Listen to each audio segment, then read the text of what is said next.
you guys, welcome back to my channel. Don't forget to subscribe and give this video a thumbs up if you enjoy it. But we're just gonna jump into today's video. I kind of got started already just so you guys can kind of have an idea of what we're doing. But I am using this white polish as my base, and this is Finger Paints Paper Mache. If you buy this, use it once and then let it sit for a month, it will become a one coat white for you. I am protecting around my whole fingers, not just my cuticles, with Pween latex tape today. And my polishes, my neon polishes I'm using are from Bluebird Lacquer. This is from a couple years ago. It's her neon collection. This blue is When It Rains, It Pours. The yellow is Let Bygones Be Bygones. This pink is Selling Like Hotcakes. The neon orange is The Rest Is History. You don't have to have these exact colors. You can just pick whatever neon colors you find you like the best. And then I will be using a cosmetic wedge, and I put the colors on there diagonally so that we can get this gradient looking design. And then I will be stamping over this design as well with, I'm gonna go with these flowers right here. This is from the Four Seasons. This is from Lena's Four Seasons Summer 01 plate. So I'm gonna use this design right here. And I have not decided what color of stamping polish I'm gonna use quite yet, so stay posted for that. But all you do is you put your colors on your cosmetic sponge and then you rock it onto the nail. I will show you with the other two. I tend to do my my gradients 2 fingers at a time. But what I'm going to do here is I'm going to do the orange.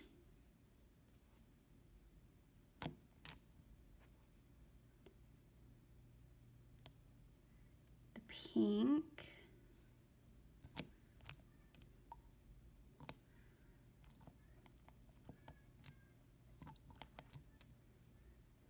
I think I mixed those colors just a little bit. So the yellow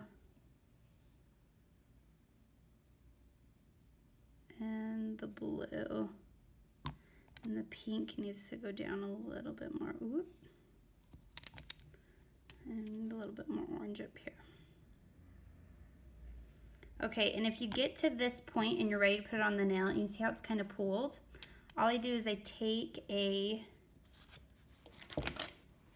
paper towel, which I just always have on my desk, and I just stamp it onto the paper towel, and then I can move it over and stamp it onto the nail. And I usually do like a rocking motion. I just feel like it looks a little bit better. So there are those 2 nails, and then you can even go back over these ones. You do need to kind of let your base of these dry a little bit before you go back over it, or else you will find that the polish is just picking up the base polish too. I kind of went over this one too many times. You can see on the tip of the finger right there, just a little bit. It is a little bit see-through now. It picked up that white base polish, but these ones are doing good. So we're just going to continue this process until we get to our desired opacity. And I do find that when you're doing a gradient like this, it is easier to do the 4 fingers at once. That way you kind of give these ones time to dry. So usually when I do my cosmetic sponge, I can fill it up once and do all 4 fingers at least once, and then I'll fill it up again and then do the 4 fingers again. And by the time I'm done filling, putting more polish on the sponge, that's what I mean by filling it up. By the time I'm done putting more polish on the sponge, these are dry enough that I can sponge over them again. These 2 are looking really great. These 2 need a little bit more help. I think just one more pass and we will be good to go on these ones. So here is my finished result that I get with these once I am done sponging. I am not going to do any cleanup or take off my latex just because I know I am going to be stamping on top of them. And I have decided I do want this to be a little bit glittery, so I'm going to take this KB Shimmers Prism Break. This is just a hollow top coat, and I'm gonna go over the top of this gradient really quick, and then we will get into our stamping. So before you do your stamping, you are going to want this to dry completely. So I will just tell you guys what I'm using for stamping today. And that is, I'm going to be using a white stamping polish from Queen. This one is called Pure White. I am almost out of this one and I'm looking for another one. So if you guys have any suggestions, please leave them in the description box below, as well as Blackjack from Queen as well. I'm going to use the black first, and then I will be using the white to stamp over it and kind of give the design a two-layered design.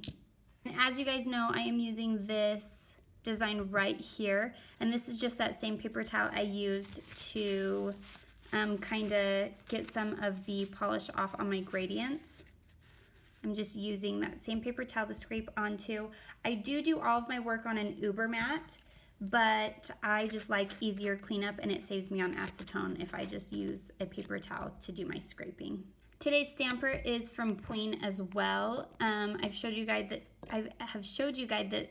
this a few times. I am in the market to get a brand new one of these just because this one's been well loved and I was letting my daughter use it to play with and do her nails for a little bit.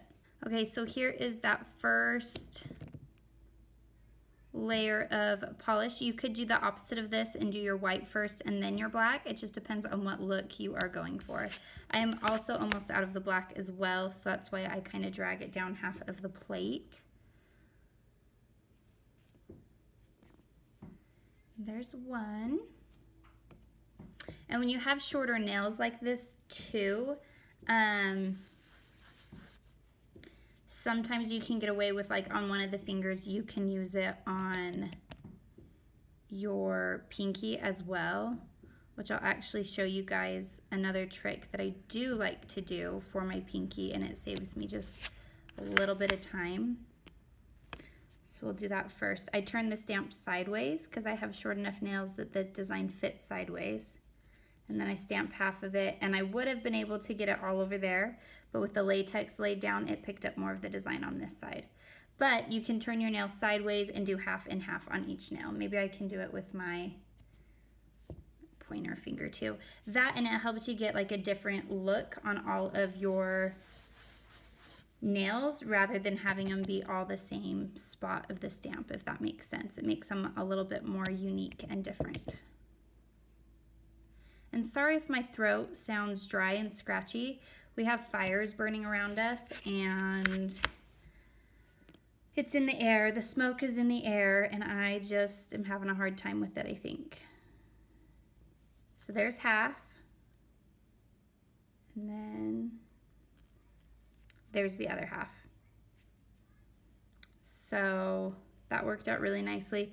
That did kind of mess up this side over here just because I was afraid to push it down with that latex down there, but you can't tell, it's not noticeable. And where I'm putting the white over it too, you're really not gonna be able to tell.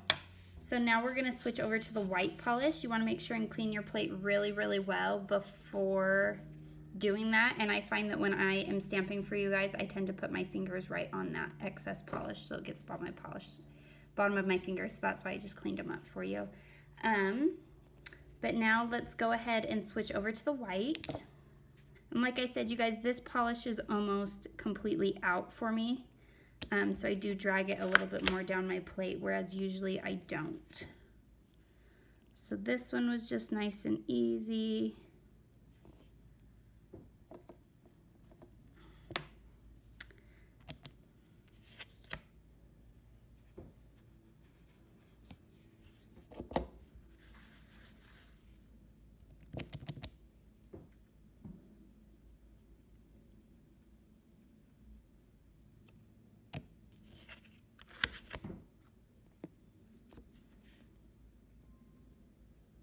Okay, this one we're gonna do half here. And you see it did take all of that flour that I needed for over here. So we're gonna have to do that again. But we will do some of that there.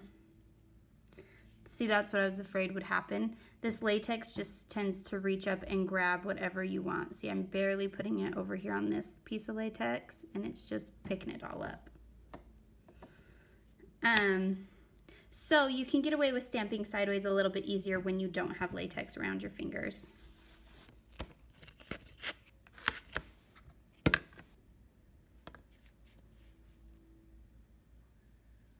let's try it with this one. I just need part of this flower. So do you see how I kind of filled in with this one with the excess? And I think I'm just gonna leave it. I kind of like the black showing through a little bit more on that one, and I'm happy with it. Like, it's nothing that I would be against doing on a regular day. So now I'm not going to do full cleanup. Now I am just going to break apart the stamp from the edges of my nail. That way when you peel up your latex, you are not going to peel up some of your stamping. It just helps marry your design better to your nail rather than to your whole finger, which tends to be where you stamp. It's on your whole finger. If you have short nails like mine anyways, short and narrower nails, it tends to be on your whole finger when you're done. And you can kind of feel, as you're cleaning up, you can feel where your latex is. And so all you have to do is just kind of push down on it. I don't really do any wiping motions. I just gently push and it separates from your nail.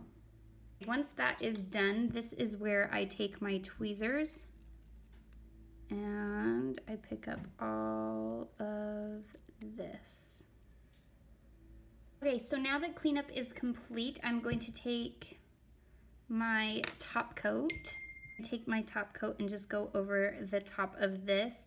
Now, if you're doing this right after stamping, be sure to let your stamping dry just a little bit so you don't smear it, or just be very light-handed on your top coat and go over the design once, and then let that dry. And if you want to go over it again just because you felt like you didn't get it very good the first time, or whatever the case may be, you can do that after this first layer dries completely.